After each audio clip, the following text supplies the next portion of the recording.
Bem-vindo à edição de hoje do Ponto de Encontro. Você se preocupa com a sua alimentação? Hoje, na hora de comer, muita gente pensa nos ingredientes da sua dieta, no glúten, no carboidrato, na quantidade de gordura, mas um ingrediente chama a atenção e preocupa muita gente, são os agrotóxicos. O que você come é realmente saudável? Hoje o Ponto de Encontro fala sobre esse assunto, agricultura, consumo e agrotóxicos. E para isso estão aqui no estúdio com a gente o professor Hamilton Humberto Ramos, ele é pesquisador do IAC, o Instituto Agronômico aqui de Campinas, e também o professor Augusto Etchegaray, ele é professor da Faculdade de Química aqui da PUC Campinas. Humberto, professor Augusto, obrigada pela presença hoje aqui no Ponto de Encontro. Antes da gente começar a nossa discussão a respeito desse assunto, vamos acompanhar uma reportagem do Vinícius Purgato explicando exatamente o consumo e o que são os agrotóxicos hoje no Brasil. Acompanhe só. Seja na feira ou nos hortifrutis dos supermercados, quem costuma levar para casa legumes, verduras e frutas sempre tem a mesma expectativa. Então é um alimento bom para minha família, né? Que eles sejam bem alimentados com coisas boas, né? A maioria das vezes é tudo legumes e frutas, coisa mais saudável. Tento ter uma dieta mais saudável. Esses alimentos, contudo, também podem conter substâncias agressivas ao corpo, como os agrotóxicos. Eles são produtos químicos utilizados para combater insetos ou plantas que podem interferir na lavoura. No Brasil, eles começaram a ser utilizados em grande quantidade a partir da década de 60 e, desde 2008, o país lidera o ranking mundial no consumo desse tipo de insumo.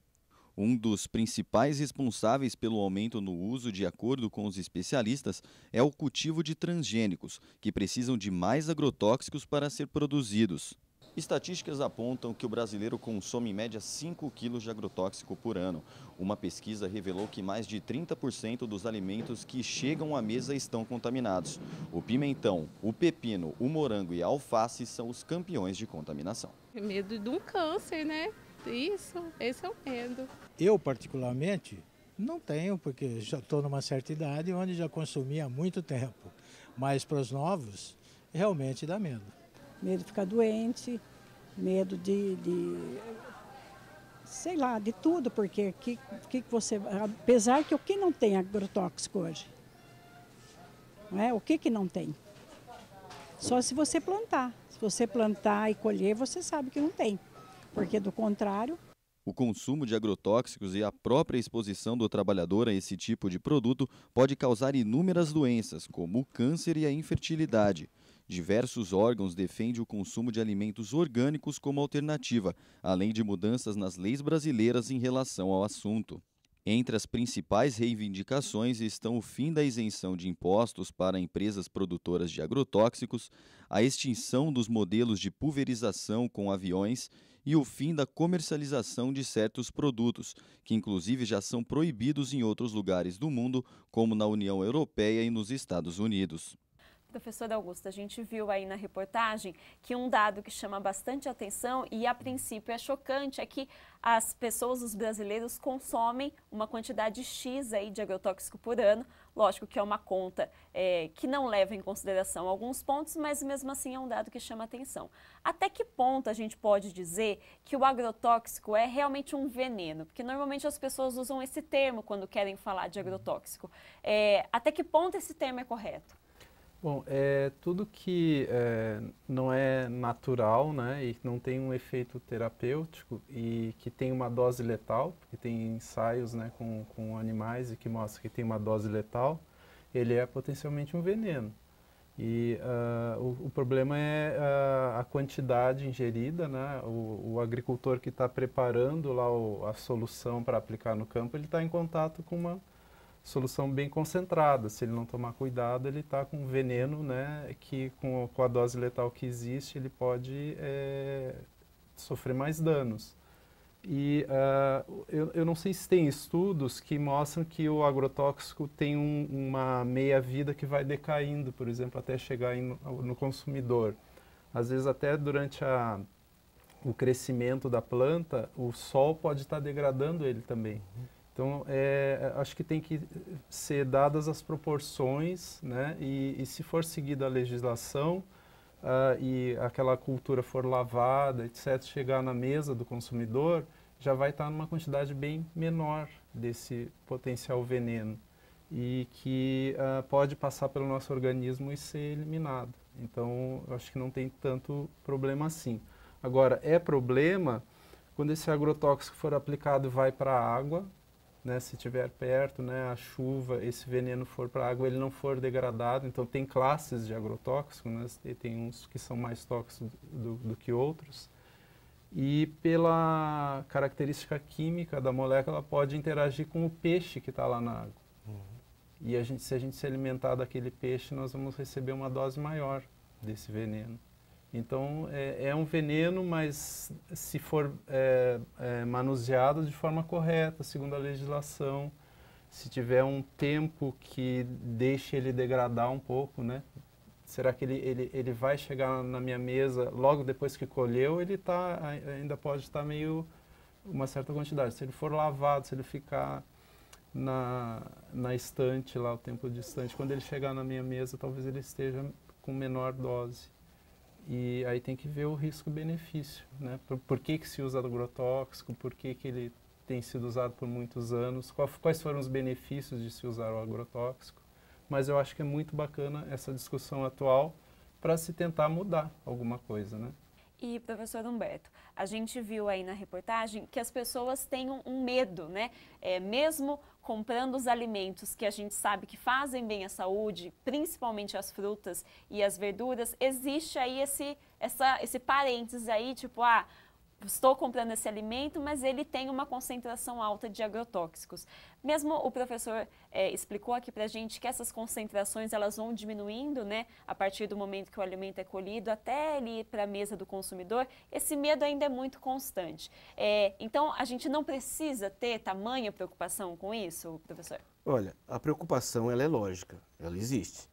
Agora, nós precisamos começar a entender alguns números que chegam na gente, né? Como diz a reportagem, eu não concordo com alguns pontos.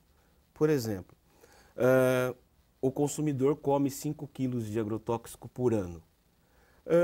Não concordo muito com isso. Por quê? Se você pegar os alimentos que ele mostrou ali, né, vamos pegar mercado agrotóxicos no Brasil. Se você pegar soja, milho e algodão, essas 3 culturas são responsáveis por cerca de 70% a 80% de todo o agrotóxico comercializado no Brasil.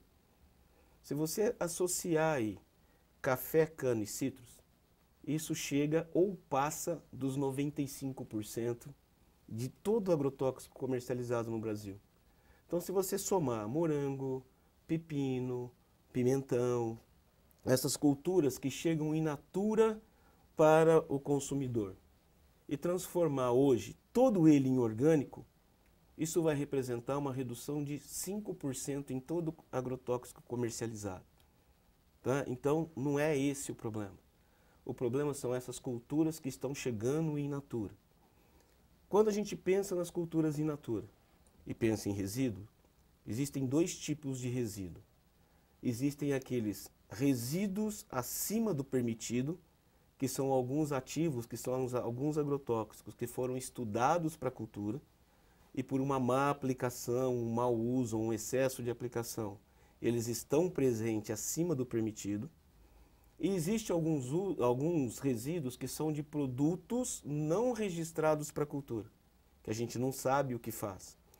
Muitas vezes, ou pela legislação brasileira, quem registra um produto para uma determinada cultura é a empresa que vai comercializar.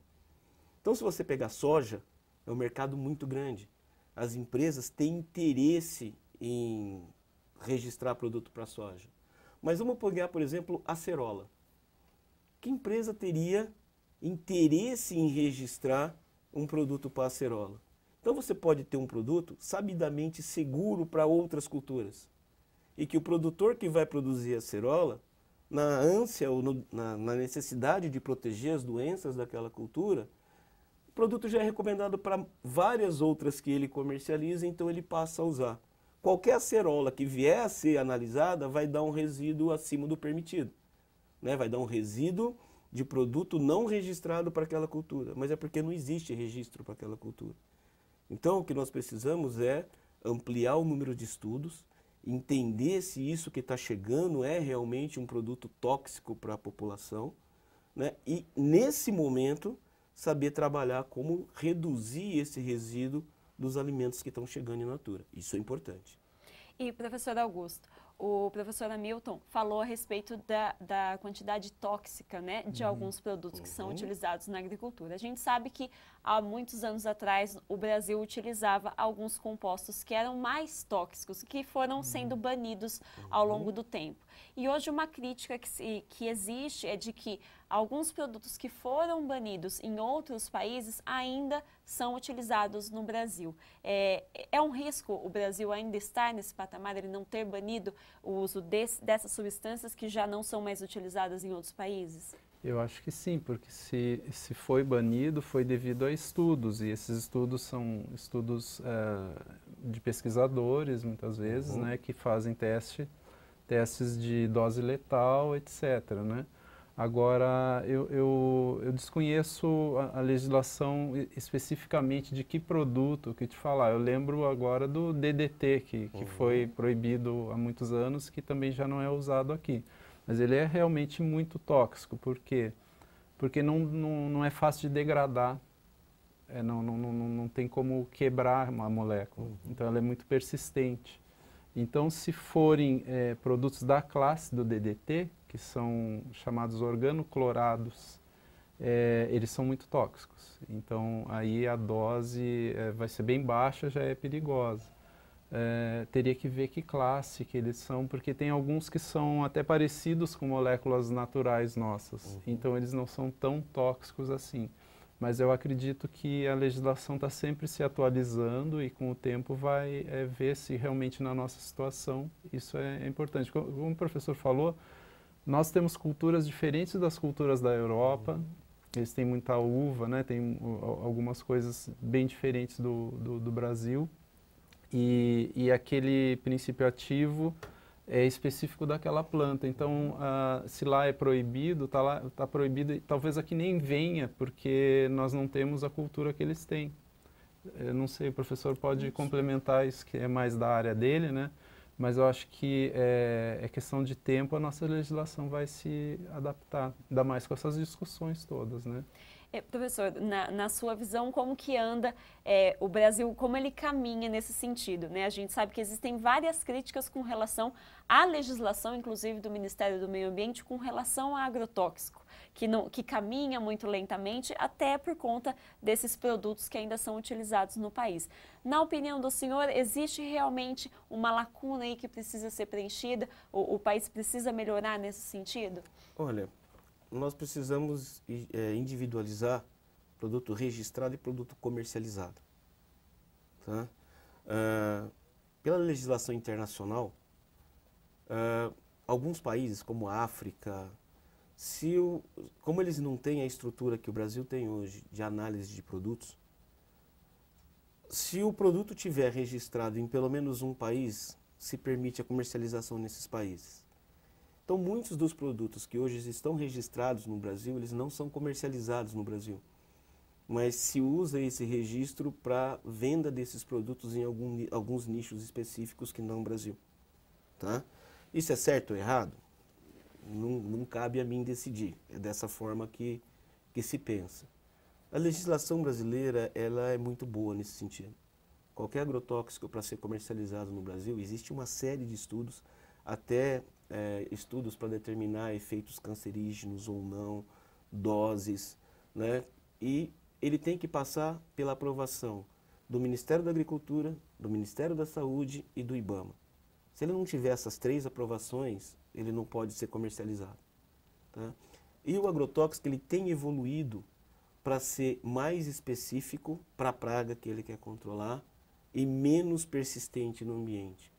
E, professor, você citou aí a questão do trabalhador. Uma imagem que também é muito comum para as pessoas em geral, quando se fala de agrotóxico, é o dano à saúde desse trabalhador. Hoje em dia, a gente pode dizer que esse cenário já é diferente, professor? Não. É diferente porque os produtos que nós estamos utilizando hoje são muito menos tóxicos para o trabalhador do que aquele que a gente usava 20 anos atrás. Mas os níveis de exposição continuam bastante altos. Tá? Só para você ter uma ideia, dentro do IAC, nos trabalhos que nós temos, trabalhando a forma de aplicação, trabalhando junto com esses produtores, a forma de uso, a forma de pulverização das culturas, a gente consegue resultados que variam de 30% a 70% menos necessidade de uso de agrotóxicos para produzir as culturas com a mesma qualidade, com a mesma eficiência. Quando você leva isso para o produtor, né, pensa comigo, quem é o primeiro beneficiário de ele usar 70% menos de produto? O custo de produção dele é que está sendo onerado, ele é que paga por esse produto que está sendo mal aplicado, não é? Ele é o primeiro. Se você leva uma tecnologia para ele, que mostra para ele que ele pode trabalhar com até 70% menos produto, reduzindo o custo de produção e produzindo com a mesma qualidade, por que ele não usaria essa tecnologia? Uhum. Então, esse gap existe, esse buraco existe. No IAC, no Centro de Engenharia e Automação, onde eu trabalho em Jundiaí, nós lançamos o mês passado um projeto que chama Unidade de Referência em Tecnologia e Segurança na Aplicação de Agrotóxicos. A função desse projeto é fornecer treinamento para agentes multiplicadores, professores universitários, técnicos de revenda, instrutores do Senar, por exemplo, que levam essa informação.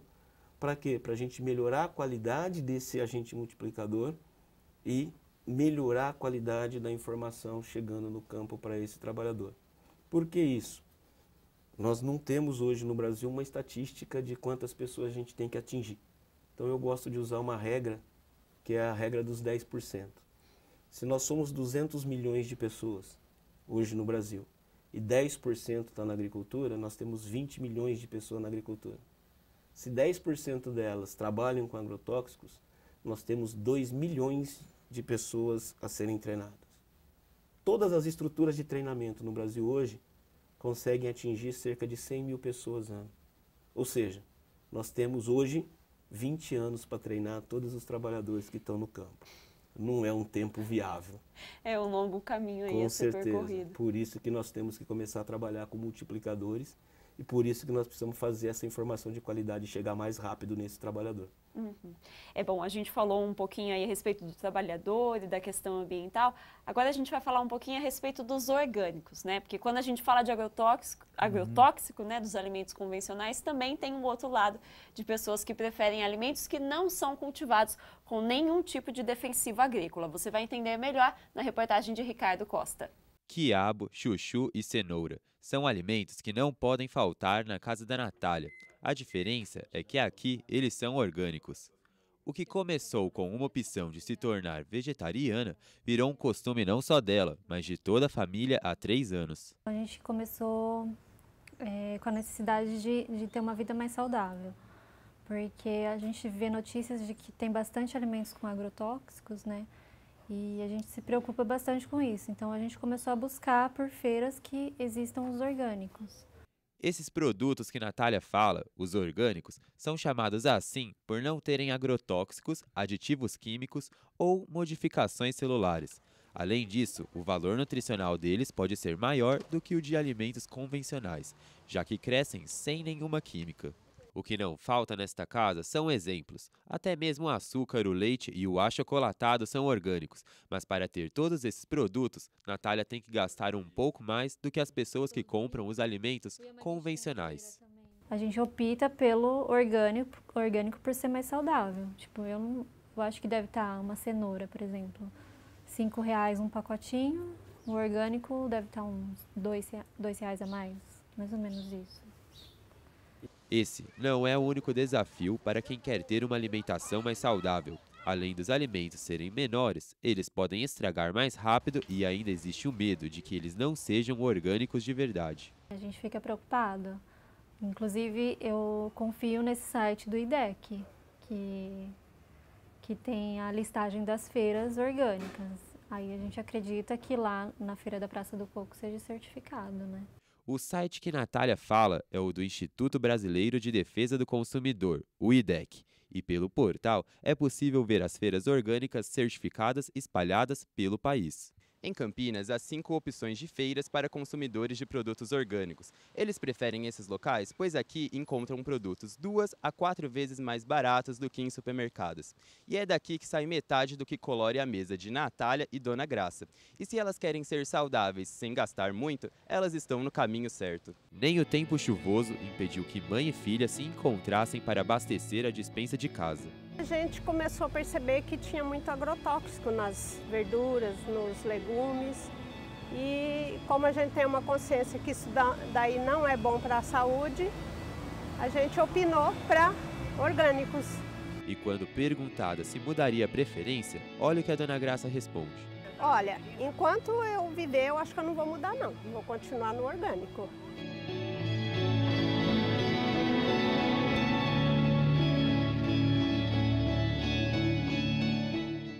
Professora Augusta, a gente viu aí na reportagem algumas vantagens e desvantagens do alimento orgânico. O principal deles é o preço, né? A durabilidade desse alimento, mas uma coisa que chama atenção é assim, até que ponto esse alimento é realmente orgânico. Quimicamente falando, existe alguma forma do consumidor saber isso, professor? Eu acho difícil porque ele não vai ter um equipamento do laboratório de química para analisar, né? É assim como várias coisas que a legislação diz que é orgânico se tiver tal tratamento ou cultivo, né? Mas ele não vai ter certeza se não for certificado. Então, eu acho que a feira de orgânicos talvez seja um lugar mais confiável. Ou o supermercado, a rede de supermercado, se ele comprar orgânico, ele deve estar comprando de um lugar certificado. E, professor, outra coisa que chama bastante atenção, muita gente defende a agricultura orgânica como sendo uma solução para o fim dos agrotóxicos. Mas o que a gente sabe, assim, seria possível, efetivamente, no modelo de agricultura que a gente tem hoje no Brasil, que é de larga escala, fazer uma produção 100% orgânica, que não utilize nenhum tipo de defensivo químico? Olha, é complicado, porque a agricultura orgânica, se você pegar o princípio da agricultura orgânica, ambientalmente correto, economicamente viável e socialmente justo, né? Você pegar uma propriedade de soja, por exemplo, com 150 mil hectares, como existe no Mato Grosso, por exemplo, e falar que ela é socialmente justa, né, ou ambientalmente correta, é complicado. Você teria, dentro do conceito de orgânico, trabalhar com áreas menores, trabalhar com multiculturas, para favorecer o ambiente, os insetos, a terra ali, no caso, né? Então, em grandes áreas, eu vejo isso um pouco complicado. Mas eu vejo com muitos bons olhos na agricultura menor. Nós vamos chegar lá na frente uma situação em que nós vamos ter agricultura orgânica viável em cada vez mais áreas. Por quê? Porque conforme você vai passando as gerações, as propriedades vão diminuindo, né? Por que Nordeste, região Sul, região Sudeste, as propriedades são menores, via de regra, do que no Centro-Oeste? O Centro-Oeste é uma área mais nova, com maiores áreas do que a gente tem aqui. Então, eu não sou muito nem a favor só de um, nem a favor só de outro. Uma agricultura orgânica mal feita pode ser segura para o consumidor, por exemplo, mas ela pode ser tão ruim para o ambiente quanto uma agricultura convencional. Te dou um exemplo disso. Já há muitos anos atrás, final da década de 90, o Instituto Agronômico, a Secretaria da Agricultura, fez uma parceria com a GTZ da Alemanha, que é a Agência de Cooperação Técnica, para a gente trabalhar o problema agrotóxicos no estado de São Paulo. E um dos pontos que nós começamos a trabalhar no estado de São Paulo naquela época foi a agricultura orgânica. E eu, como especialista em tecnologia de aplicação, tenho vários trabalhos de tecnologia de aplicação na agricultura orgânica e participei de vários encontros de agricultura orgânica. Um produtor de figo, aqui da região que nós visitamos, produtor orgânico, né, trabalhando na cultura dele, o padrão na época de figo era você ter uma lâmina de cobre envolvendo, que era a proteção necessária contra o ataque de fungos. para fazer aquela aplicação de cobre, para ter o figo saudável, ele estava perdendo, estava fazendo chegar no solo dele cerca de 500 quilos de cobre metálico por ano. Se você levar em conta que o cobre ele é tóxico para organismos de solo, por exemplo, como minhoca, para fungos de solo, mesmo ele sendo orgânico, o sistema de condução dele está contribuindo para uma compactação, para uma perda de solo, para uma redução da vida do solo dele. Então, você tem que ter esses conhecimentos. Outro ponto que eu cito, que para mim é o maior absurdo. Graças a Deus as coisas evoluem, né? Um dos químicos que eu conheço como mais tóxicos e que já foi banido da agricultura convencional há mais de 30 anos, é a nicotina. Né? E a agricultura orgânica, até muito pouco tempo atrás, recomendava cauda de fumo no controle de pragas na agricultura orgânica.